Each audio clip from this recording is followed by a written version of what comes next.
Salam müəllimlər, bugün sizlərlə Artinin paylaşmış olduğu sınağın suallarına birlikdə baxacağıq. Gəlin başlayaq birinci sualdan. Məktəbin emalatxanasında şagird pəstahın üzərinə deşmə yerlərini nişanlamalıdır. O bu məqsədlə hansı aləti seçməlidir ki, həm nöqtə dəqiq qoyulsun, həm də deşik açmaq üçün ilkin yer yaransın. Biz artıq burada həm nöqtə qoyulmağı üçün istifadə olunmağından, həmçində deşik açmaq üçün istifadə olunmağından burada bilirik ki, cavab bizdir. Yəni doğru cavabımız olur B variantı. Çünki biz bizdən deşmə yerlərini nişanlamaq, həmçində deşik açmaq üçün istifadə edirik. Digər cavablara baxsaq, bucaq ölçən, düz bucaqları yoxlamaq, ölçmək, həmçinin çəkmək üçün istifadə olunur. Reismus paralel xətlər çəkmək üçün istifadə olunur. Xəttkeş kiçik ölçülü pəstahları ölçmək və nişanlamaq üçün istifadə olunur. Karandaş isə nişanlama xətlərini çəkmək üçün istifadə olunur. Doğru cavab oldu biz. Baxırıq ikinci suala. Tikiş maşını və ya burğu dəzgahında hərəkəti mühərrikdən icra edici orqanı ötürmək üçün iki çarxın üzərinə keçirilmiş elastik elementdən istifadə olunur. Bu ötürücü mexanizm hansıdır? Ötürücü mexanizmi bu sualda tapmaq üçün biz iki hissədən tapa bilərik. Birinci hissəmiz odur ki, həm tikiş maşınında, həmçindəki burğu dəzgahında istifadə olunmağı ilə biz bu ötürmə növünü tapa bilərik. Bir də bu hissədən tapa bilərik ki, iki çarxın üzərinə keçirilmiş elastik elementdən ibarətdir. Yəni bu başqa sözlə də bunu desək, iki qasnağın üzərinə keçirilmiş elastik qayışdan ibarətdir. Bu formada da tapa bilər ki, artıq biz burada bilirik ki, söhbət nədən gedir? Söhbət təbii ki, burada qayış ötürməsindən gedir ki, qayış ötürməsi tikiş maşını və burğu dəzgahında istifadə olunur. Hərəkətin mühərrikdən icra edici orqana ötürülməsi üçün istifadə olunur. Həmçindəki qayış ötürməsi iki qasnaqdan və bir qayışdan ibarət olan ötürmə növüdür. Cavab olur A variantı. Sual 3. Detalın çertyojunu təsvir edərkən dəliyin görünməyən konturunu göstərmək üçün istifadə edilən xətt hansıdır? Baxırıq, xəttlərin hər biri nə üçün istifadə olunur? Əvvəlcə bütöv nazik xətt. Bütöv nazik xəttdən kənara çıxarılan və ölçü göstərən xəttlər üçün istifadə olunur. Ştrixli xəttdən detalın görünməyən konturlarının təsvir olunması üçün istifadə olunur. Ştrix nöqtəli xəttlərdən simmetriya oxunu, yəni simmetriya xəttini göstərmək üçün istifadə olunur. Dalğalı xətt deyə bir xətt növünü biz öyrənmirik. Bütöv əsas xəttdən isə detalın konturunu işləmək üçün istifadə olunur. Bizə də sual verilir ki, dəliyin görünməyən konturunu göstərmək üçün istifadə olunur. Dəliyin görünməyən konturu üçün ştrixli xəttdən istifadə olunur. Doğru cavab B variantıdır. Sual 4. Mətbəx üçün nəzərdə tutulmuş qab-qacaqların hazırlandığı materialları müəyyənləşdirin. Gəlin əvvəlcə variantları bir-bir nəzərdən keçirək. Baxırıq A variantına. Şüşə, çini, gümüş və polivinil xlorid. Burada ən birinci gözümüzə dəyən elə gördüyümüz polivinil xloriddir. Polivinil xloriddən linoleumdur, mebel haşiyələridir, ayaqqabı plastikatlarıdır, borudur, nazik təbəqədir və s. kimi materiallar hazırlanır. Ona görə biz polivinil xloriddən mətbəx üçün qab-qacaq hazırlamırıq. Ona görə birinci polivinil xloridi görən kimi həmin variantı silirik. Baxırıq B variantına. B variantında da biz təkrar görürük ki, təkrar emal olunmuş plastik. Yəni bu materialdan da mətbəx üçün qab-qacaq hazırlanmır. Təhlükəli olduğu üçün metal, çuqun, şüşə və polivinil xlorid. Təkrar polivinil xlorid olduğu üçün bu variantı da götürmürük. Baxırıq D variantına. Metal, keramika, şüşə və zərərsiz plastik kütlə. Bəli, D variantı tamamilə doğrudur ki, metaldan da, keramikadan da, şüşədən də və zərərsiz plastik kütlədən də mətbəx üçün qab-qacaq hazırlanır. Y variantına baxırıq. Keramika, metal və polivinil xlorid. Təkrar burada görürük ki, polivinil xlorid yazılıb. Bu da doğru cavab deyil. Doğru cavabımız olur D variantı. Sual 5. Şagird məktəb yoldaşları ilə ünsiyyət qurarkən heç vaxt özünü onlardan üstün tutmur. Onun üçün sosial pillədə kimin aşağıda, kimin isə yuxarıda olmasının heç bir önəmi yoxdur. Bu situasiyada şagird davranış mədəniyyətinin hansı normalarına əməl etmiş olur? Deməli, biz 8-ci sinif davranış mədəniyyəti normalarından bilirik ki, sadəlik sosial pillədə kimin yuxarıda, kimin isə aşağıda yerləşməsini biruzə verməməkdir. Ona görə sual Sual 5-də doğru cavabımız olur Y variantı, sadəlik. Sual 6. Həcmli naş tikmə əl sənətidir. Bu sənətin əsası harada qoyulub? Həcmli naş tikmənin əsası İngiltərədə qoyulub. Doğru cavab B variantıdır.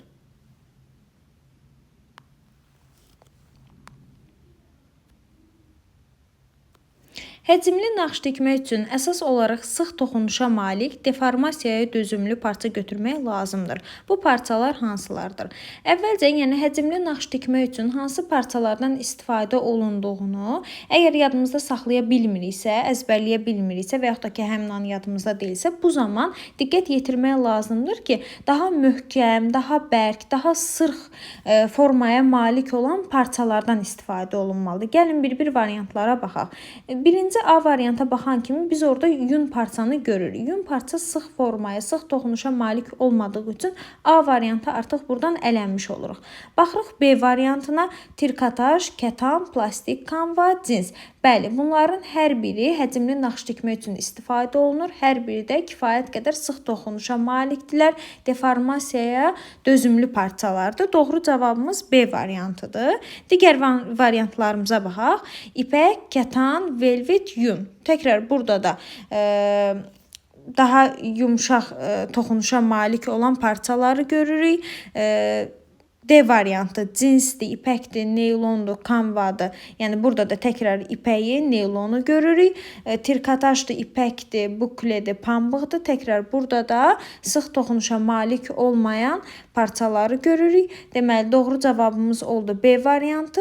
Daha sıx toxunuşa malik olan trikotaj, kətan, plastik, kanva və cins parçalardan istifadə olunur. Sual 8. Mədəniyyət müəssisələrinə aşağıdakılardan hansı aiddir? Əvvəlcə gəlin mədəniyyət müəssisələri haqqında olan məlumatları yadımıza salaq. Mədəniyyət müəssisələri təyinatına görə 3 yerə bölünürdü. Mədəni maarifləndirici müəssisələr, bunlara kitabxanalar, muzeylər, parklar, heyvanxanalar, istirahət mərkəzləri aid idi. Sərgi zalları, sərgi zallarına sərgilər, qaleriyalar aid idi və teatr baxış müəssisələri aid idi ki, burada teatrlar, konsert zalları, sirklər və s. aid idi. İndi biz cavablardan baxırıq ki, bunların hansında doğru cavablar verilib bu sadaladığımızdan. Təbii ki, biz burada doğru cavab E variantını götürür ki, kitabxanadır, muzeydir, teatrdır. Bunların hər biri mədəniyyət müəssisələrinə aiddir. Sual 9. Ətrafdakı insanlarla qarşılıqlı münasibətdə mədəni və nəcib davranışdır. Bu fikir hansı davranış mədəniyyəti normasına aiddir? Ümumiyyətlə, həmçinin insanlarla qarşılıqlı münasibətdə mədəni və nəcib davranış, həmçinin də müraciət zamanı gözlənilən ədəb və mərifət, bunların hər ikisi də eyni mənaya gəlir və bunun cavabı təbii ki, burada nəzakətlilik, yəni B variantıdır. Baxırıq digər variantlarımıza. Dürüstlük nədir? Dürüstlük doğru danışmaq, verdiyi sözü yerinə getirməkdir. Nəzakətlilik dediyimiz kimi ətrafdakı insanlarla qarşılıqlı münasibətdə mədəni və nəcib davranış. Yəni nəzakətlilik deyəndə ilk ağlınıza qarşınızdakı insanla söhbət edərkən, ünsiyyət qurarkən ona göstərdiyiniz mədəniyyətdir bir növ. Yəni ünsiyyət qurduğunuz zaman ona göstərdiyiniz davranış mədəniyyətidir. Yəni ona görə nəzakətliliyin başqa bir tərifində deyirik ki, müraciət zamanı gözlənilən ədəb və mərifətdir. Baxırıq mərifətlilik nədir? Mərifətlilik danışıq zamanı şəxsi işgüzar münasibətlərdə gözlənilməsi lazım olan sərhədi hiss etmək, ölçü hissi, bu kimi adlandıra bilərik. Yəni qısaca yadda saxlasa, mərifətlilik sərhədi hiss etmək bacarığıdır. Ədəblilik nədir? Ədəblilik İstənilən vəziyyətdə hamı tərəfindən qəbul edilmiş dəyərlər çərçivəsində özünü aparmaqdır. Təvəzzökarlıq isə hər bir halda öz fərdi və müsbət keyfiyyətlərini qoruyub saxlamaq bacarığıdır. Özünə xas olmayan xasiyyətlər, xüsusiyyətlər göstərməməkdir. Öz üstünlüyü ilə, müsbət cəhətləri ilə lovğalanmamaq, ədəbbazlıq etməməkdir.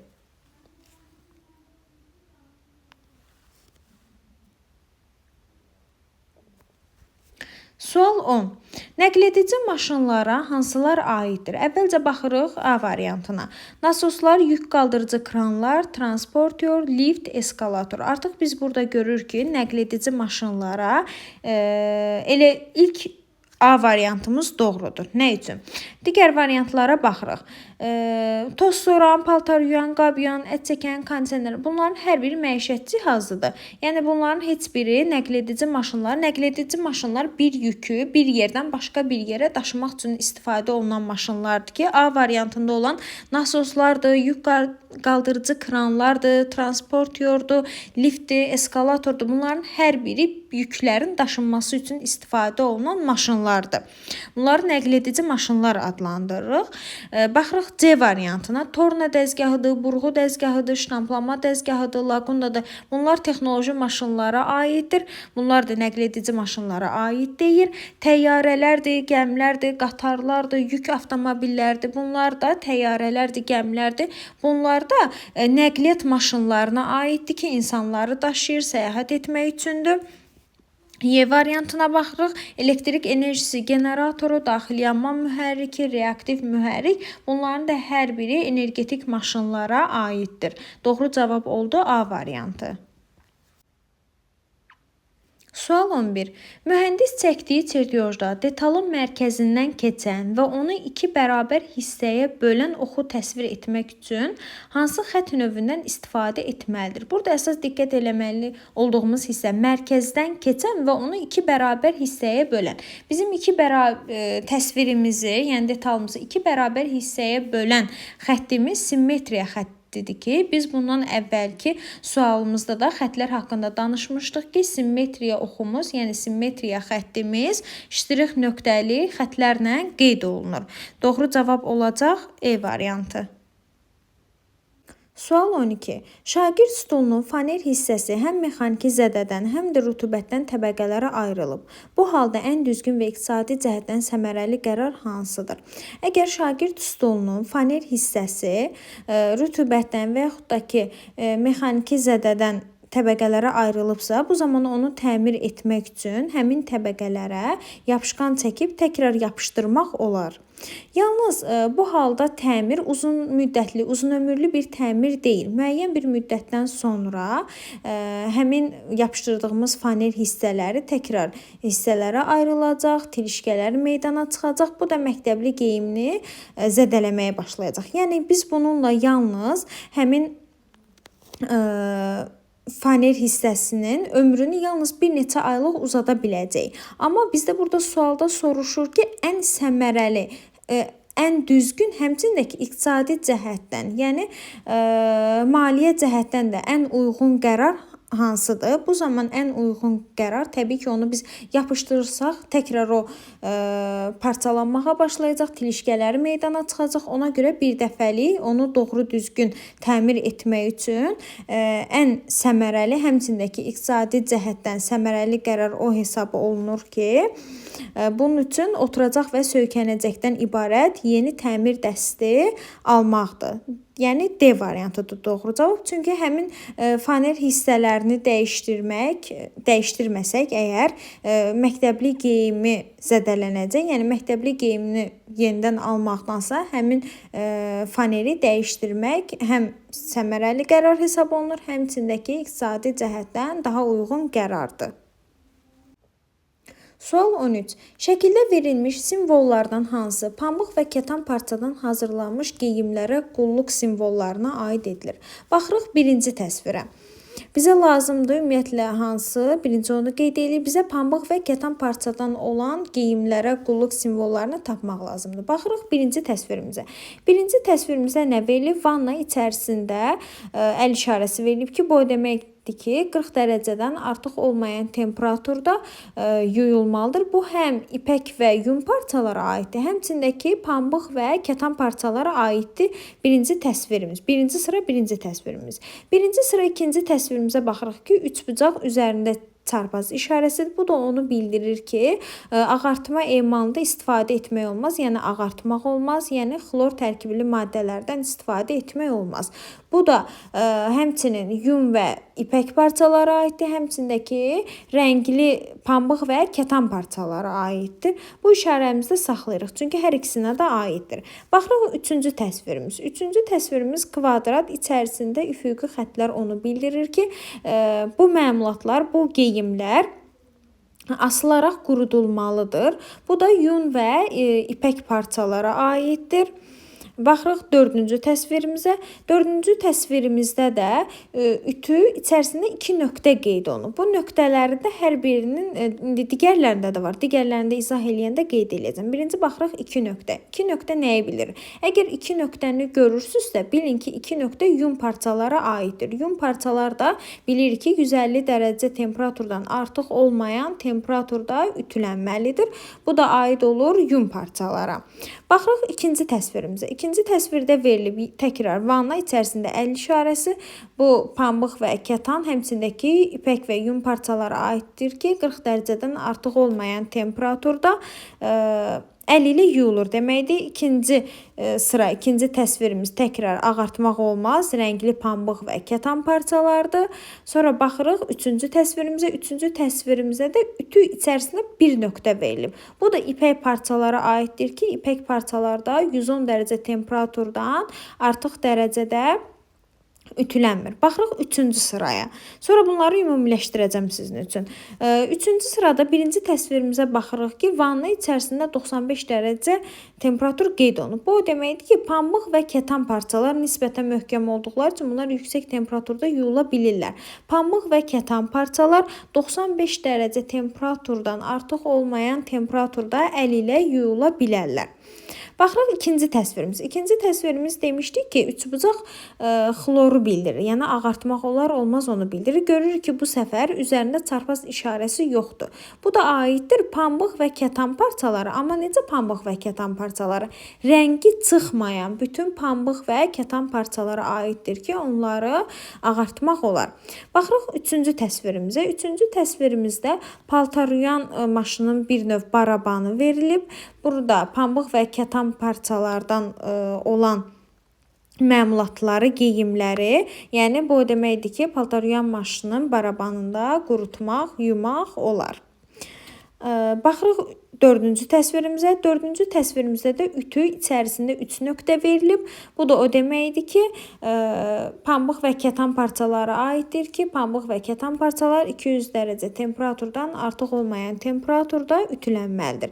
Yəni burada yalnız pambıq və kətan parçalara aid olan bütün variantlar 3-cüdür ki, 3-cü sırada birinci təsvirdən 4-cü təsvirə qədər hər biri yalnız pambıq və kətan parçalara aiddir. Burada yəni doğru cavabımız olur yalnız 3, yəni D variantı. Burada heç digər təsvirlərə baxmadan da tez cavabı tapmaq olar necə? Ütü təsvirlərinə baxaraq bunları tez ayırt eləmək olar. Ümumiyyətlə biz əvvəlki aşağı siniflərdə ümumiyyətlə parçaların ütülənmə temperaturunu öyrənir. Burada da təkrar bir dəfə keçirik. Əgər ütülənmə temperaturlarını sırayla düzsək, ilk əvvəldə sintetik parçalar gəlir. Sintetik parçalar burada, yəni 9-cu sinifdə biz onu təkrar keçmirik deyə onu qeyd eləmirəm. Daha sonra gəlir, artan sıra ilə düzsək, ipək parçalardır ki, 110 dərəcədir. Daha sonra gəlir yun, sonra da gəlir pambıq və kətan parçalar.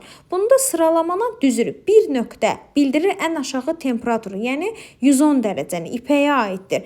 2 nöqtə bir qədər yuxarını, yəni 150 dərəcə temperaturu göstərir ki, bu yun parçalara aiddir. Ütü içərisində 3 nöqtə isə ən yüksək temperaturu, yəni pambıq və kətan parçalara aid olan temperaturu göstərir. Buradan da asanlıqla bilmək olar. Sual 14.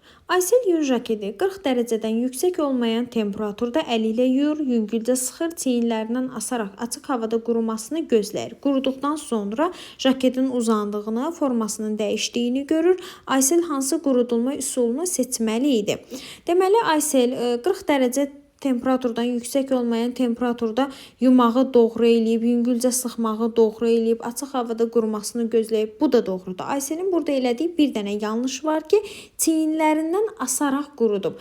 Ümumiyyətlə, yun parçadan hazırlanan geyimləri asaraq qurutmaq olmaz. Nə üçün olmaz? Çünki həmin yun parçadan hazırlanan geyimlər asılaraq qurudulduqda formasını asanlıqla itirir. Həmin yun parçadan olan geyimlərin formasının itirilməməsi üçün yun parçadan hazırlanan geyimləri yüngülcə sıxaraq düz səth üzərində sərib qurutmaq lazımdır. Deməli, burada doğru cavabımız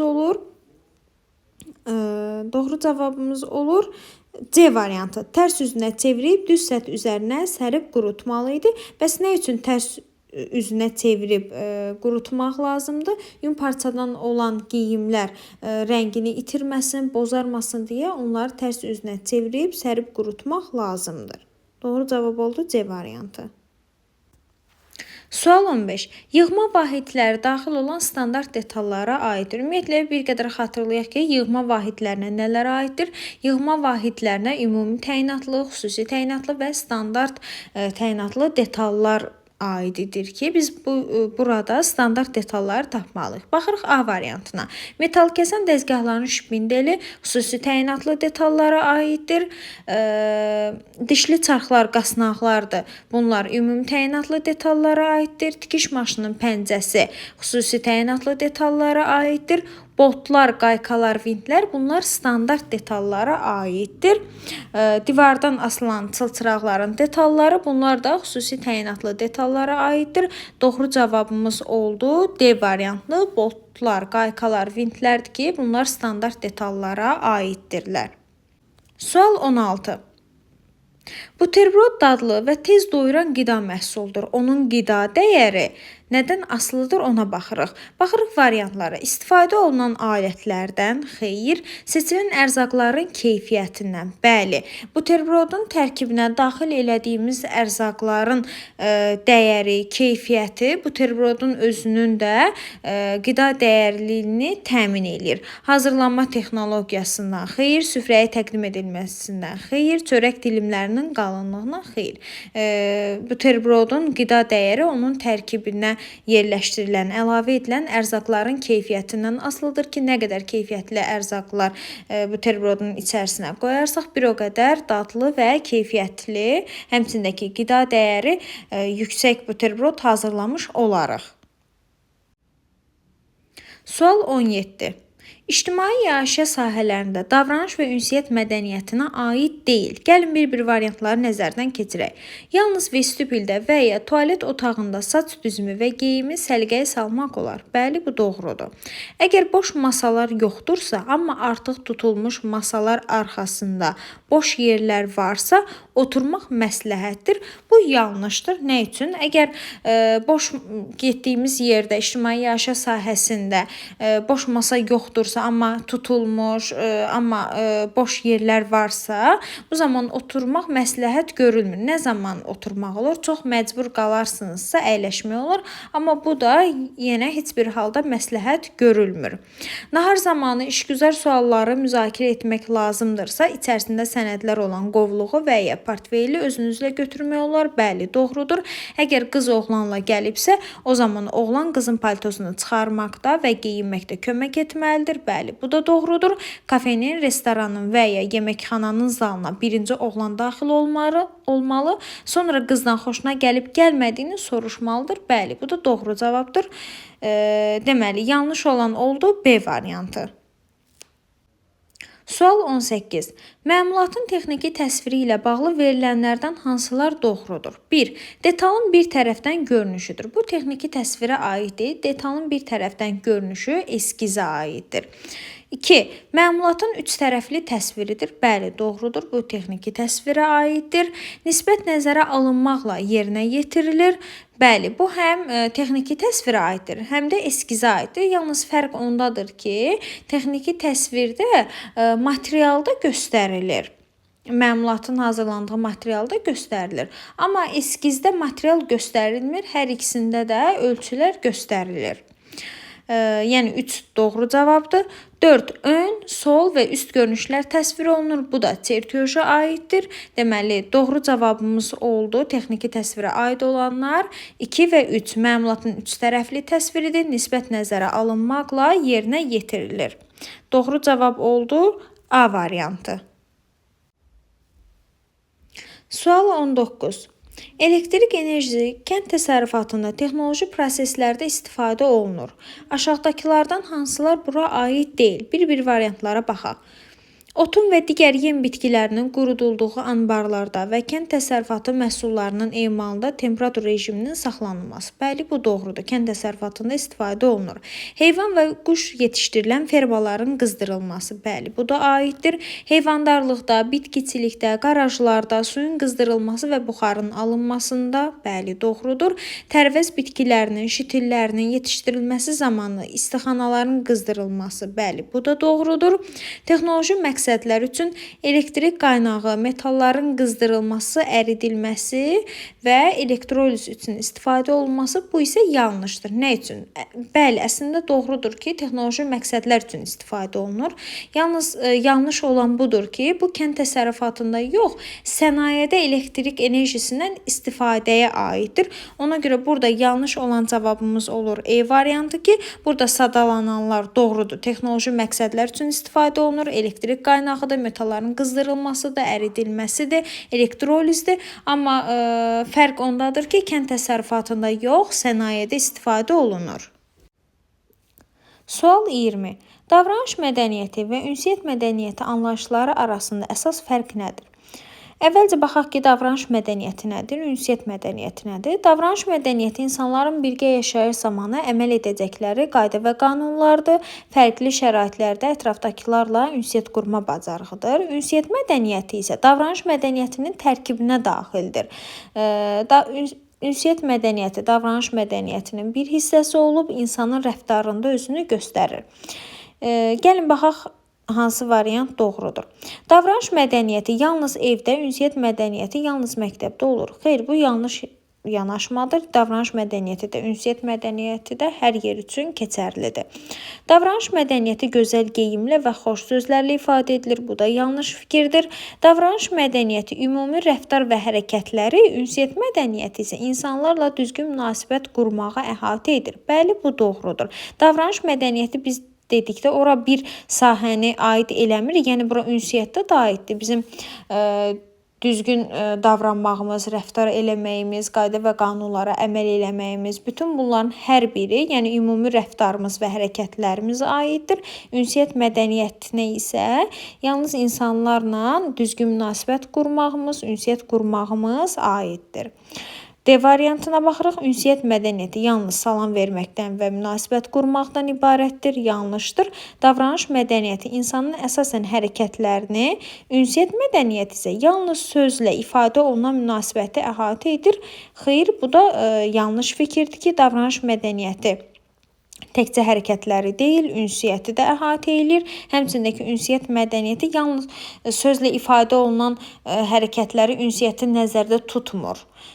Bura həmçində ki, həmin ünsiyyət mədəniyyətinə aid olan xeyirxahlıqdır, səmimilikdir, dözümlülükdür və s. kimi anlayışlar da daxildir. Doğru cavab oldu C variantı. Sual 21. Dayanacaqda avtobusu gözləyirsiniz. Avtobus yaxınlaşdıqda ən təhlükəsiz və düzgün davranış hansıdır? Avtobus tam dayanmamış qapılara tərəf qaçmaq. Bu təbii ki, təhlükəli haldır. Bunu etmək olmaz. Dayanacaqda qaçaraq dostlarınızla oynamaq. Bunu da etmək qadağandır. Avtobusun gəlib gəlmədiyini görmək üçün maşın yoluna çıxmaq. Təbii ki, bu da qadağandır. Bir qədər kənarda dayanıb avtobusun tam dayanmasını gözləmək. Bəli, bu doğrudur ki, bir qədər kənarda dayanırıq, avtobus tam dayandıqdan sonra avtobusa yaxınlaşırıq. Marşrut nömrəsinə baxmaq üçün piyada keçidindən kənara çıxmaq, bu da yanlış hərəkətdir. Doğru cavab oldu D variantı. Sual 22. Mənzildə asma tavan quraşdırılmalıdır. Usta tavanın öncədən hamarlanmasının vacib olduğunu iddia edir.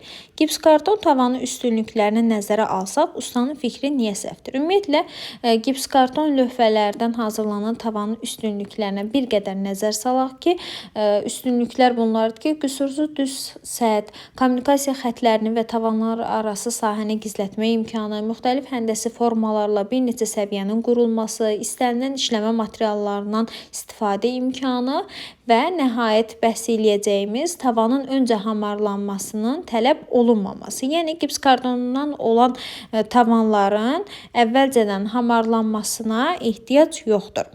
Baxaq doğru cavab hansı variantdır? Çünki gipskarton tavanların altına malalama edilməlidir. Xeyr, yanlış fikirdir. Çünki gipskarton asma tavan öncədən tavanın hamarlanmasını tələb etmir. Bəli, bu doğru variantdır. Çünki gipskarton tavanlar ağır olduğu üçün hamar səthdə dayanmır. Çünki gips kartonu yalnız kələkötür səthə yapışdırmaq olar. Çünki asma tavanlar yalnız yeni binalarda qurulur. Bunlar da yanlış fikirdir. Doğru cavab oldu B variantı. Çünki gips karton asma tavan öncədən tavanın hamarlanmasını tələb etmir. Bunun üstünlüyü də buradadır. Sual 23. Dondurucu aqreqatın hansı hissəsində freonun buxarı soyuyur və mayeyə çevrilir? Ümumiyyətlə, bir qayda olaraq dondurucu aqreqat haqqında onun ümumi iş prinsipini izah edən əsas hissələri bunlardır ki, bunları yadda saxlamaq lazımdır ki, kondensatorda freon necə olur və buxarlandırıcıda necə olur? Yadda saxlamaq lazımdır ki, kondensatorda freon yüksək təzyiq altında maye halına keçir. Yəni, kondensatorda freonumuz maye halında olur və istilik ayrılır bu zaman. Əsas yadımızda saxlayırıq ki, kondensatorda maye halında olur. Buxarlandırıcıda isə aşağı təzyiq altında həmin freonumuz qaynayır və qaz halına çevrilir. Bu zamanda istiliyi udur. Deməli, yadımızda saxlayırıq ki, kondensatorda freon maye halına keçir, buxarlandırıcıda isə qaz halına keçir. Bizdən də burada soruşur ki, dondurucu aqreqatın hansı hissəsində freonun buxarı soyuyur və mayeyə çevrilir? Qeyd elədiyək ki, kondensatorda maye halına çevrilir. Ona görə doğru cavabımız olur A variantı. Sual 24. Əli sifariş əsasında taxtadan kiçik heykəlciklər düzəldərək ailə ənənəsini davam etdirir. Hər sifarişdə o, məmulatın materialını və lazımi ölçülərini qeyd edir, onun tərəfləri arasındakı nisbəti nəzərə almaqla üç tərəfli təsvirini verir. Onun bu yanaşması aşağıdakılardan hansını əks etdirir? Ümumiyyətlə, bu fikirlər baxırıq ki, hansı qrafik təsvirimizə aiddir. Qeyd olunur ki, hər sifarişdə o məmulatın materialını və lazımi ölçülərini qeyd edir. Onun tərəfləri arasındakı nisbəti nəzərə alır, həmçindəki üç tərəfli təsvirini verir. Təbii ki, bu texniki təsvirdir. Yəni, doğru cavab olur A variantı. Çünki texniki təsvir haqqında biz öyrənirik ki, texniki təsvir məmulatın həcmli üç tərəfli təsviridir. Texniki təsvirdə tərəflər arasında nisbət nəzərə alınmaqla, lazımi ölçülər və material göstərilməklə ilə yerinə yetirilən qrafik təsvirdir. Sual 25.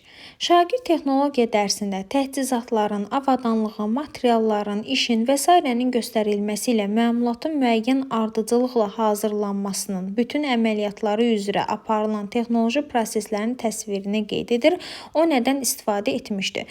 Burada marşrut xəritəsi ilə texnoloji xəritə qarışdırıla bilər. Nə üçün? Çünki birinci sırada sadalananlar hər ikisində bir-birinə oxşardır. Nə üçün? Məsələn, istifadə olunan avadanlıqlardır, materialdır, işdir və s. bunların göstərilməsi, yəni bu texnoloji xəritəyə də aid ola bilər, marşrut xəritəsinə də aid ola bilər ki, bunların hər ikisində bunlar yazılır. Burada əsas fərq nədir? Əsas fərq burada müəyyən ardıcılıqla sözüdür ki, əgər biz görürüksə ki, bunlar yazılıb, sonra da yazılıbsa ki, müəyyən ardıcılıqla hazırlanmasının bütün əməliyyatları üzrə aparılan texnoloji proseslərin təsviri. Yəni, müəyyən ardıcılıq deyirsə, biz marşrut xəritəsində bilir ki, əməliyyatların icra ardıcılığı yazılır. Yəni, əsas bu ardıcılıq sözü ilə yadımızda saxlayırıq ki, əgər müəyyən ardıcılıq deyirsə, tutaq ki, əməliyyatların icra ardıcılığı deyirsə, bu təbii ki, marşrut xəritəsinə aiddir. Yox, əgər müəyyən ardıcılıqla yazılmasaydı, bütün emal prosesini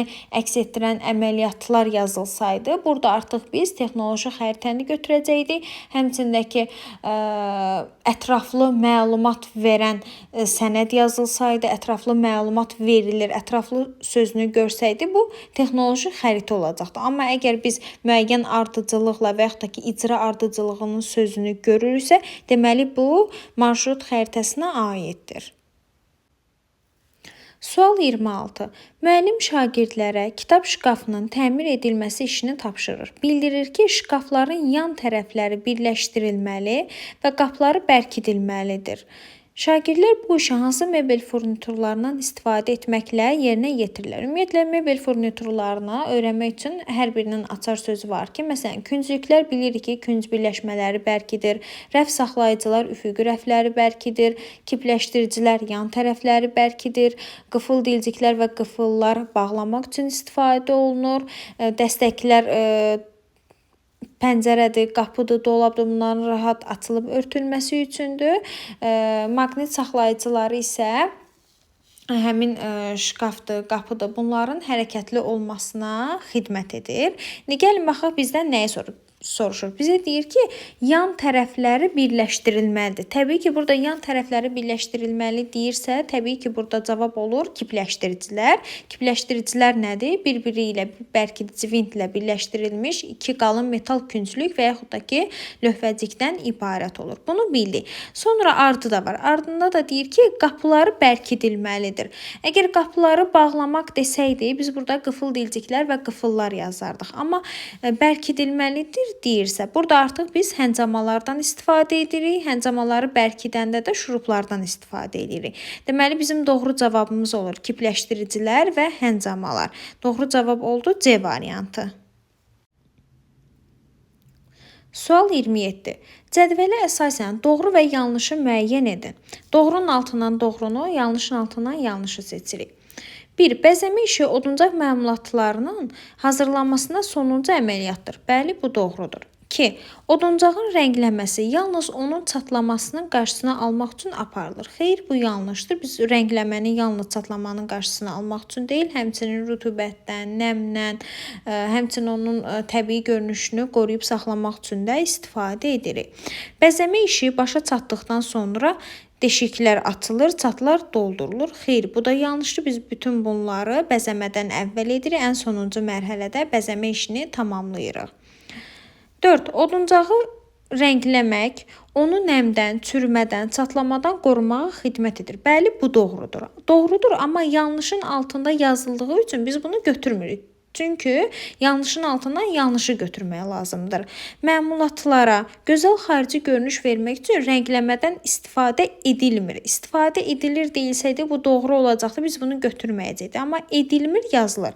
Yanlışın da altından yanlışı götürməliyik deyə 5-i də burada doğru cavab kimi götürürük. Boyaq tozları həll edicidə həll edilir. Həll edicilər iki cür olur. Təbii və süni. Bu da doğrudur.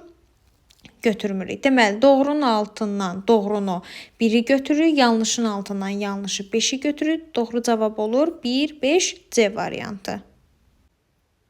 Sual 28. Uyğunluğu müəyyən edin. Deməli, burada həcmli naxış tikmənin növləri verilir və təsvirləri ilə uyğunlaşdırmaq lazımdır. Ümumiyyətlə, bu təsvirləri, kitabda olan bütün təsvirləri diqqət edib yadda saxlamaq lazımdır. Burada əgər yadımıza düşmürsə, necə yadımıza sala bilərik? Məsələn, ən sadə, ən asan birinə baxaq, C variantına. C variantında biz görürük ki, təsviri, yəni yarpaq çəkilib, gül çəkilib, içərisi doldurulub və fikir versə saplar bir-birinə sıx yerləşdirir. Bu da o deməkdir ki, həcmli sıx tikişli naxış tikmədir ki, həcmli sıx tikişli naxış tikmədə salınan təsvirlər bir-birinə sıx yapışan, təsviri dolduran düz sıra arası tikişlərlə yerinə yetirir. Təsvirdə də həmin düz sıra arası tikişləri biz görürük. Artıq biz buradan bilirik ki, C variantında verilən təsvirimiz həcmli sıx tikişli naxış tikmədir. 1-ə qeyd edirik C variantını. Baxırıq digər şəkillərimizə. Saplarla həcmli naxış tikmə. Saplarla həcmli naxış tikmə burada bizdə A variantında verilən təsvirimizdir ki, 2-yə yazırıq A. Bunu da necə yadımızda saxlaya bilərik?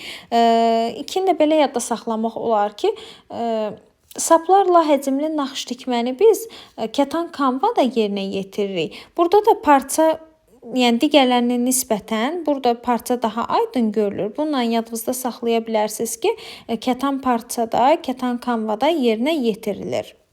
Qaldı 3-cü variantımız xaçvari həcmli naxış tikmə. Xaçvari həcmli naxış tikmə də demişdik ki, sapların çarpazlaşması hesabına yerinə yetirilən sıra arası tikişin xarici görünüşünə görə belə adlanır. Bu da olur 3-də B variantımız. 1C, 2A, 3B. Doğru cavab oldu D variantı. Sual 29. Memar mənzili layihələndirərkən havalandırma sistemini, otaqların akustik rahatlığını və günəş işığının çıxışını planlaşdırır. Bu planlaşdırma interyerin hansı keyfiyyət qrupuna daxildir? Ümumiyyətlə, interyerin keyfiyyət qrupuna aiddir. Funksional keyfiyyətlərdir, estetik keyfiyyətlərdir və gigiyenik keyfiyyətlərdir. Burada sadalananlar baxırıq, deyir, otaqların akustik rahatlığı, günəş işığının çıxışı, havalandırma sistemi. Yəni, artıq biz buradan günəş işığı və havalandırma sistemindən artıq buradan tapa bilirik ki, bu deməli gigiyenik keyfiyyətlərə aiddir ki, yəni otağın havalanmasıdır, günəş işığının düşməsidir, əlavə olaraq açıq eyvanlardır, rahatlıqdır və s. Bütün bunların hər biri gigiyenik keyfiyyətlərə aiddir. Çünki digər keyfiyyətlər, məsələn, estetik keyfiyyətlər təbii ki, görünüşlə bağlı olan keyfiyyətlərdir ki, harmonikliyidir, bütün elementlərin bir-biri ilə uyğunlaşmasıdır. Funksional keyfiyyətlər də yəni təməl ehtiyaclarımızı ödəyən keyfiyyətlərdir ki, məsələn, istirahətdir, yuxudur, şəxsi gigiyenadır, qidalanmadır. Bunlar da bizim təməl ehtiyaclarımızdır. Bunlar ona görə funksional keyfiyyətlərə aiddir. Amma evin havalanması, günəş işığının düşməsi isə bunlar artıq gigiyenik keyfiyyətlər qrupuna daxildir. Burada doğru cavab olur C variantı. Sual 30. Bu liflər əsasən digər liflərlə qatışdırılır. Dartılma zamanı çox elastikdir. Öz uzunluqlarını 7 dəfə böyüdüb əvvəlki ölçüyə qədər qısala bilir. Söhbət hansı liflərdən gedir? Təbii ki, burada söhbət elastan liflərinə, yəni Lycra-dan gedir ki, elastan lifləri, yəni Lycra öz ölçülərindən 7 dəfə böyüyüb təkrar əvvəlki ölçülərinə qayıda bilirlər ki, bunlardan da uzun boğaz, qısa boğaz corablar, şalvarlar və s. kimi geyimlər hazırlanır. Doğru cavab olur C variantı, elastan lifləri. Sual 31. Sıxəm üzrə ailə üzvlərinin gəlirlərini faizlərlə uyğunluğunu müəyyən edilir. Baxırıq ailənin gəlirlərinə və faizlərinə. Deməli, faizlərə əvvəlcə baxaq ki, hansılar verilib, onları sonra uyğunlaşdıraq. Deməli, əvvəlcə gəlin böyük faizdən başlayaq. 80%. 80% ailə üzvlərinin əmək haqqısını göstərir ki, əmək haqqı ailə üzvlərinin gəlirlərinin 80%-ni təşkil edir. Daha sonra gəlir 9%-imiz. 9%-imiz ailə üzvlərinin gəlirlərinə təqaüdlər və müavinatları təmin eləyir. Baxırıq 7%, 7% ayrı mənbədən gələn gəlirləri əhatə edir. 4% isə şəxsi yardımçı təsərrüfatdan əldə olunan gəlirlərdir ki, bunlar da 4%-i təşkil edir. Baxırıq bu dediklərimiz hansı variantda doğrudur? Deməli, bu sadaladıqlarımız D variantında doğrudur ki, ailə üzvlərinin əmək haqqısı 80%, təqaüd və müavinatlar 9%, şəxsi yardımçı təsərrüfatdan əldə edilən gəlirlər 4%, ayrı mənbədən gəlirlər isə 7%-ə bərabərdir. Sual 32. Verilmiş fikirlərdən hansılar rifləmə texnologiyasına aiddir? Ümumiyyətlə, rifləmə qara metalların səthinin bəzədilməsi üsullarından biridir. Rifləmə metalın səthini kələ-kötür etmək, çubuqlaşdırma deməkdir. Rifləməni biz çekanlar vasitəsilə yerinə yetiririk. Gəlin baxaq hansı fikirlər doğrudur. 1. Müxtəlif bucaq altında itilənmiş çekanlardan istifadə olunur. Bəli, bu doğrudur. Təsvir konturları metal üzərinə əvvəlcə qələmlə köçürülə bilər. Bəli, bu da doğrudur ki, biz təsvirləri qələmlə köçürə bilərik. Sərbəst kompozisiyalarda isə karandaşla köçürmək mümkündür. Metalın üzərinə də qələmin köməyi ilə ülgə əsasında təsvirləri köçürmək mümkündür. 2-də doğru hesab edirik. 3. Rifləmənin 2 növü var, zərif və kobud. Bəli, bu da doğrudur ki, 2 növü var, zərif və kobud. 3-də doğrudur. Bu üsulda metal səth elektrolit məhluluna salınır. Xeyr, bu qara metalların aşınmasına aiddir ki, elektrokimyəvi aşınmayadır. 4-ü aid etmirik. 5. Alətin asan sürüşməsi üçün bəzən yağda isladılmış əski ilə silinir. Bəli, bu da doğru cavabdır. 5-i də aid elədik. Deməli, doğru cavab oldu 1, 2, 3 və 5. Doğru cavab oldu Y variantı. Sual 33. Cədvələ əsasən düzgün uyğunluğu müəyyənləşdirin.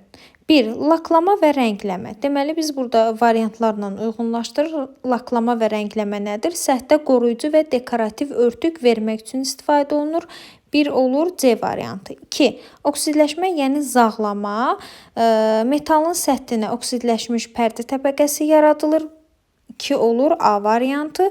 3. Rifləmə. Rifləmədən bayaq bəhs elədik ki, çekanlarla metal səthdə naxış əmələ gətirmək üçün istifadə olunur. 3 oldu D variantı. Elektrokimyəvi aşınma nə oldu? Elektrolit və cərəyan mənbəyi vasitəsilə aparılır. 4 də oldu B variantı. Doğru cavab oldu 1C, 2A, 3D, 4B. Doğru cavab oldu D variantı. Sual 34. Təriflərdən hansı doğrudur? A variantı. Marşrut xəritələrində texnoloji əməliyyatların ardıcılığı ətraflı yazılır. Hər bir əməliyyatın icrasında pəstahın qrafik təsviri verilir. Tətbiq olunan alət və tərtibatlar göstərilir. Xeyr, marşrut xəritəsində əməliyyatların ardıcılığı yazılır, amma ətraflı yazılmır. Bu yanlışdır. Texnoloji xəritədə əməliyyatların icra ardıcılığı göstərilir. Xeyr, marşrut xəritələrində əməliyyatların icra ardıcılığı göstərilir. C variantına baxırıq. Texnoloji xəritədə texnoloji əməliyyatların ardıcılığı ətraflı yazılır. Hər bir əməliyyatın icrasında pəstahın qrafik təsviri verilir. Tətbiq olunan alət və tərtibatlar göstərilir. Bəli, doğrudur. Bunların hər biri texnoloji xəritəyə aiddir. C variantı doğrudur. D variantına baxırıq. Marşrut xəritələri pəstahın ilk halından hazır məmulat əldə edilənə qədər onun üzərində görülən işlərin nizamlı ardıcıllığını göstərir. Xeyr, ümumiyyətlə bu proses texnoloji prosesə aiddir. Yəni marşrut xəritəsinə aid deyil. Bu da yanlışdır. Texnoloji proses texnoloji əməliyyatların icra ardıcılığıdır. Xeyr, bu da yanlışdır. Deməli, doğru cavab oldu burada C variantı. Şəklə əsasən çilingər məngənəsinin quruluşunu hansı variantda düzgün göstərildiyini müəyyən edin. Təsvirə baxırıq. Təsvirdə verilən nömrələrlə hissələri uyğunlaşdırır. Baxırıq birinci təsvirə. Birinci təsvirdə şəkildən görürük ki, vint verilib. Baxırıq, vint harda yazılıb 1-ə. Daha sonra baxırıq ikinci hissəmiz. İkinci hissəmiz biz görürük ki, dayaq çatısı tərəfdədirsə, deməli bu möhkəm bərkidilib. Yəni hərəkətli dodaq deyil, hərəkətsizdir. Deməli 1 vint oldu, 2 oldu hərəkətsiz dodaq. 3-ə baxırıq. 3-cü hissəmiz oldu hərəkətli dodaq, 4-cü hissəmiz oldu dayaq çatısı, 5-ci hissəmiz isə dəstəyimiz oldu. Doğru cavab oldu Y variantı. Sual 36. Məktəb emalatxanasında praktiki məşğələ zamanı şagird metal lövhə üzərində bəzək işləri icra edir. O məmulatı içərisində elektrolit olan vannaya yerləşdirir. Prosesi aktivləşdirmək üçün isə vannaya polad elektrod salır və onu sabit cərəyan mənbəyinin mənfi qütbünə birləşdirir. Cərəyan mənbəyinin müsbət qütbünə isə emal olunacaq məmulatı qoşur. Şagirdin icra etdiyi bu texnoloji proses hansı aşınma növünə aiddir? Bundan bayaq bəhs elədik ki, qara metalların səthinin bəzədilməsində aşınmadan istifadə olunur. Aşınmanın da belə bir növü var ki, elektrokimyəvi aşınma. Elektrokimyəvi aşınmaya qalvanik aşınma da deyilir. Bu zaman biz elektroddan istifadə edilir, elektrolit hazırlayırıq. Yəni məhlul, həmin məhlulun içərisinə, məhlulda duz və sudan ibarət olur. Məhlulun içərisinə elektrod salırıq. Bir də bizə cərəyan mənbəyi lazımdır. Cərəyan mənbəyinin müsbət ucuna, müsbət qütbünə, yəni emal eləyəcəyimiz metalı birləşdiririk. Mənfi qütbünə isə elektrodumuzu qoşuruq. Daha sonra isə cərəyan mənbəyini cərəyana qoşuruq. Bununla da həmin metalın səthində aşınma prosesini yerinə yetiririk. Yəni bu da olur bizim elektrokimyəvi aşınmamız. Doğru cavab olur B variantı. Sual 37. Ailə büdcəsinin formalaşması ilə bağlı fikirlərdən biri yanlışdır. Qəfil baş vermiş hadisələr, təmir, qəza, xəstəlik və s. büdcə tarazlığını poza bilər. Bəli, bu doğrudur. Büdcə tarazlığı dedikdə gəlir və xərcin bərabərləşməsi deməkdir ki, təbii ki, qəfil baş vermiş hadisələr büdcənin tarazlığını pozur. Ailə büdcəsinin dəqiq tarazlaşdırılması ailə resurslarından səmərəli istifadədir. Bəli, bu da doğrudur ki, səmərəli istifadə eləmişik ki, ki, büdcəmiz tarazlaşıb. Xərclər yalnız hər hansı bir məmulatın və xidmətin alınması üçün sərf edilən vəsaitdir. Bu yanlışdır. Nə üçün yanlışdır? Biz xərcləri dedikdə yalnız hər hansı bir məmulatın və xidmətin alınmasını nəzərdə tutmuruq. Bura qəfil baş vermiş hadisələrin özü də daxildir, xəstəlikdir və yaxud da ki, hər hansı bir hadisənin təşkilinə, təmirinə və s. sərf edilən vəsaitlər də aiddir. Ailə başçıları büdcəni düzgün bölüşdürməyi, ev mühasibatının əsaslarını bilməlidir. Bəli, bu da doğrudur. Gəlirlər xərclərdən üstündürsə, bu yığım imkanının olması deməkdir. Bəli, doğrudur. Burada yanlış olan bir dənə C variantıdır. Nə üçün? Çünki xərclər yalnız hər hansı bir məmulatın və xidmətin alınması deyil. Bura xəstəliyə, qəzaya, nə bilim, hər hansı bir məhsulun alınmasıdır, evin təmir edilməsidir və s. Bunların hər biri də xərclərə aiddir. Doğru cavab oldu C variantı. Sual 38. Sxemə uyğun müəyyənləşdirin. Faner verilib ki, müxtəlif oduncaqlardan soyulmuş şpon vərəqlərinin qatışıq surətdə bir-birinə perpendikulyar yerləşdirilərək yapışdırılmasından alınan oduncaq qatlı materialdır. Şponda verilib ki, qabığı təmizləndikdən sonra termik emaldan keçirilmiş şalbanlardan alınır. Fırlanan şalbandan enli soyma bıçağı ilə fasiləsiz olaraq kəsilən yonqar şpon adlanır. Bir də bizə məlumatlar verilib, amma nə olduğu verilməyib, onu biz tapmalıyıq ki, baxaq nələr verilib. Konstruktiv xüsusiyyətlərinə və xarici görünüşünə görə fanerə oxşayır. Bu yapışdırılmış təbii ağacdan ibarət yonulmuş faner və ya şponla üzlənmiş lövhədir. Burada doğru cavab A variantı xarrat lövhəsidir. Çünki xarrat lövhəsi təbii oduncaqdan, iynə yarpaqlı və enli yarpaqlı ağaclardan hazırlanır. Sadəcə onların üzləri faner və yaxud da ki, şponla üzlənmiş olur. Sual 39. Məişət feninin qızdırıcı element və ventilyatoru harada yerləşir?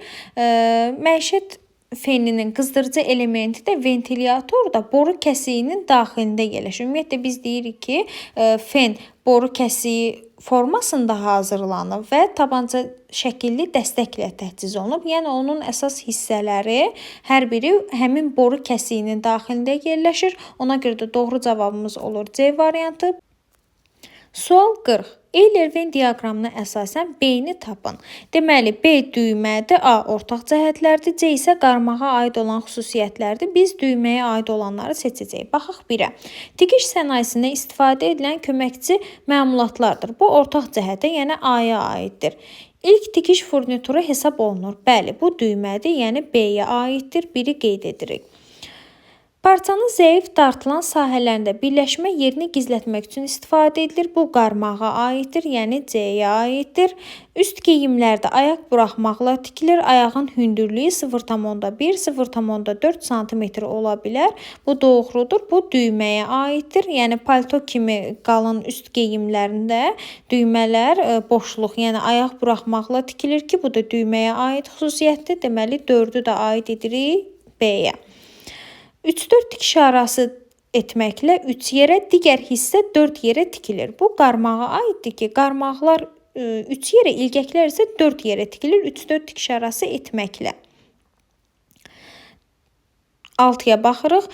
Yüngül paltarlar üçün parçaya sıx 4-5 tikiş arası ilə tikilir. Bu da düyməyə aid olan xüsusiyyətdir. 6-nı da düyməyə aid edirik.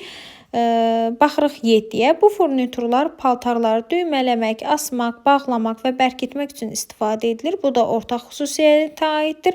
Deməli, burada yalnız düyməyə aid olanlar oldu. 2, daha doğrusu 2, 4 və 6. Doğru cavab oldu A variantı. Sual 41. Əgər gün ərzində toyuqlara 20-25 qram, qaz və ördəklərə 250-300 qram və Hind toyuğuna 35-50 qram silos verilməsi tövsiyə olunursa, 20 gün ərzində veriləcək silosun çəkisini hesablayın. Bunu necə edirik?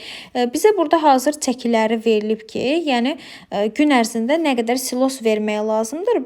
Biz bunu hesablamalıyıq 20 gün. Əgər bir günə 20-25 qramdırsa 20 günə nə qədər olar? Bunun üçün təbii ki 20-25-i vuracağıq 20-yə, 250-350-ni də vuracağıq 20-yə, 35-50 qramı da vuracağıq 20 günə ki, tapaq 20 gün ərzində nə qədər verilməlidir.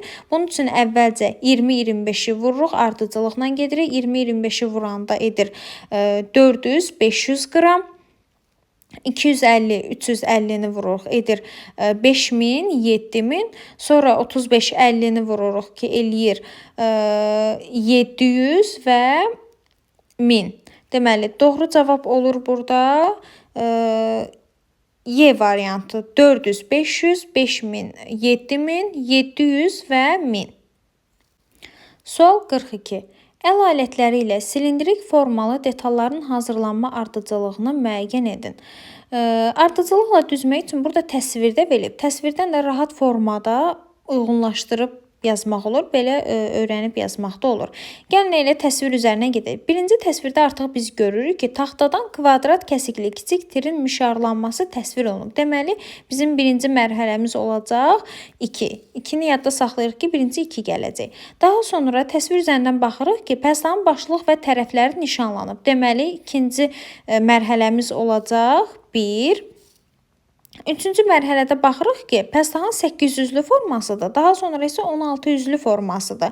Deməli, 2, 1, 3, 4 olacaq. Baxırıq növbəti mərhələ. Növbəti mərhələdə biz görürük ki, törpü ilə emal olunur. Deməli, burada gələcək 6. Daha sonra isə sumbada kağızı ilə təmizləmədir. Burada da gələcək 5. Deməli, ardıcıllığımız belə oldu. 2, 1, 3, 4, 6, 5. Doğru cavab oldu Y variantı. 2, 1, 3, 4, 6, 5. Sual 43. Ötürücü mexanizmlərin adlarını şəklə uyğun müəyyənləşdir. Təsvirə baxaraq hansı təsvir olduqlarını müəyyən eləməyə çalışır. Baxırıq birinci təsvirə A-ya. A-da görürük ki, 2 qasnaq və qayışdan ibarətdir. Deməli, bu hansı ötürmədir? Qayış ötürməsidir. 1 oldu, qayış ötürməsi. 2-yə baxırıq. 2-də deməli nə verilib? Bizə dişli ötürmə verilib. B oldu, dişli ötürmə. C variantına baxırıq. C variantında zəncir ötürməsi verilib. C oldu, zəncir ötürməsi. Deməli, doğru olan oldu A, qayış ötürməsi, B, dişli ötürmə, C, zəncir ötürməsi. C variantına baxırıq. C variantında vintli ötürmə təsviri olunub.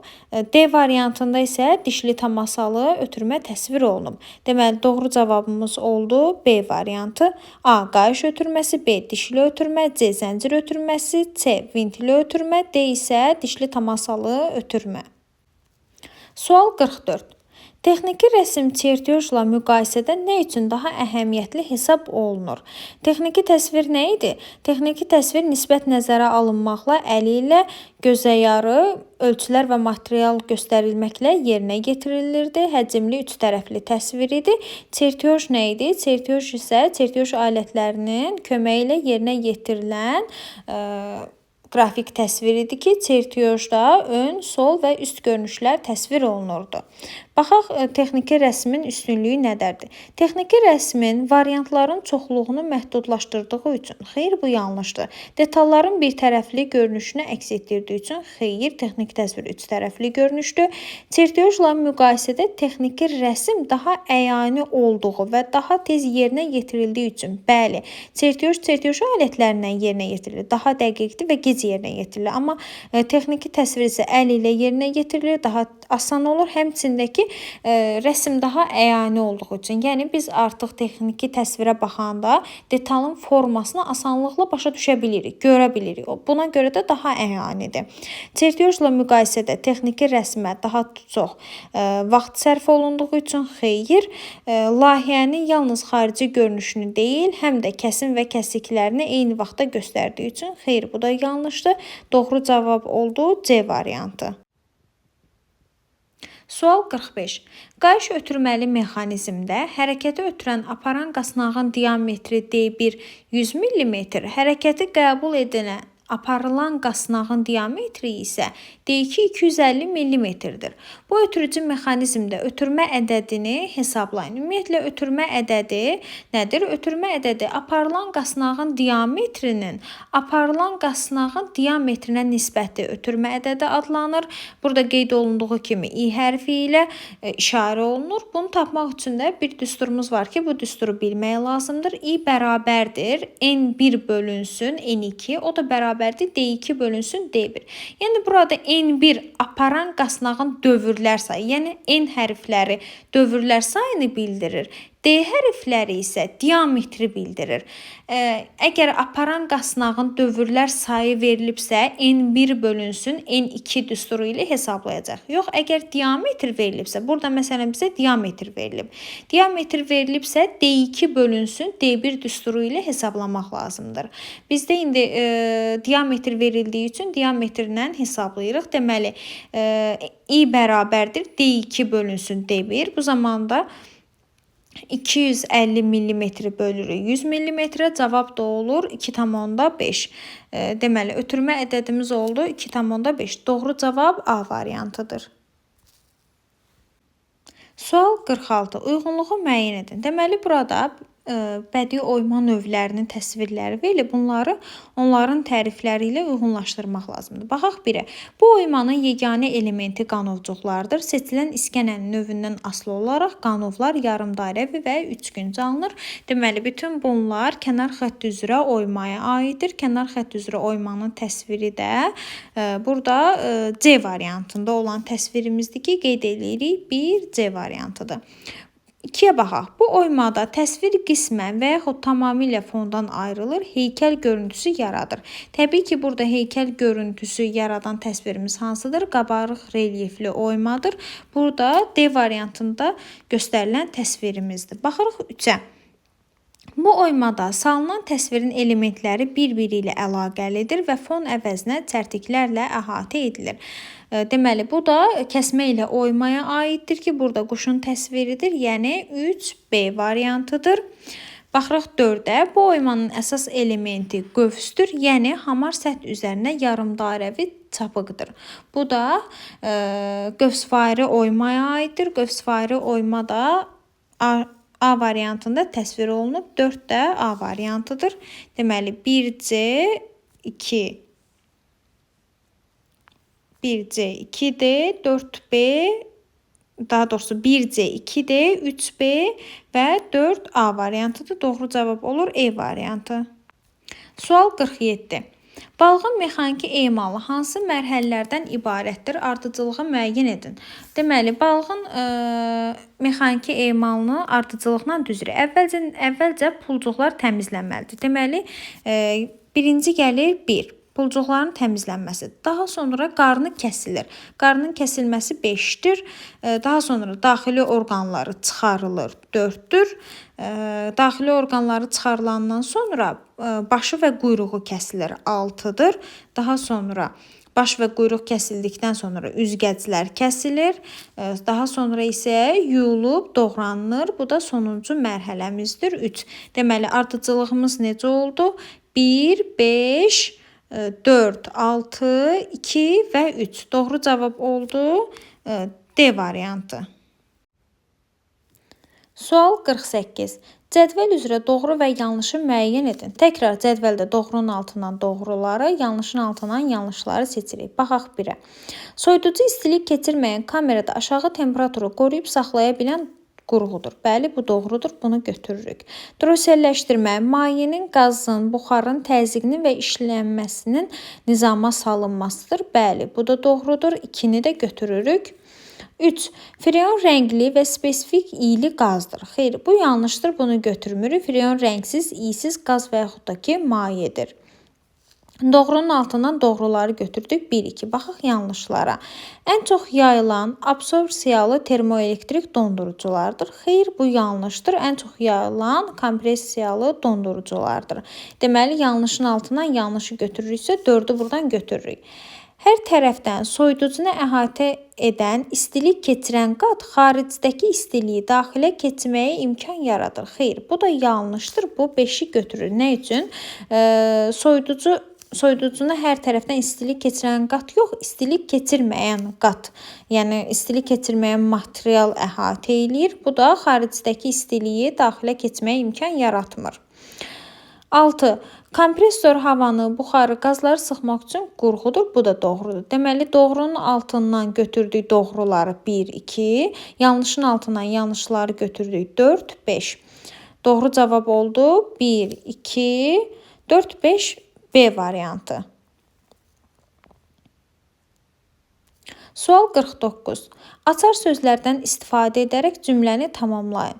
Burğunun işlək hissəsində 2 əsas və 2 spiralvari kəsən til olur. Burğunun quyruq hissəsi onun əl drelinin və yaxud da ki, mexaniki əl drelinin üçündür. Deməli, burğunun quyruq hissəsi drelin patronuna bərkidilmək üçün hazırlanmışdır. Deməli, burada da doğru cavab olacaq. Patrona bərkidilməsi üçün istifadə olunur. Doğru cavab A variantıdır ki, burğunun quyruq hissəsi onun əl drelinin və yaxud da ki, mexaniki əl drelinin patronuna bərkidilməsi üçündür.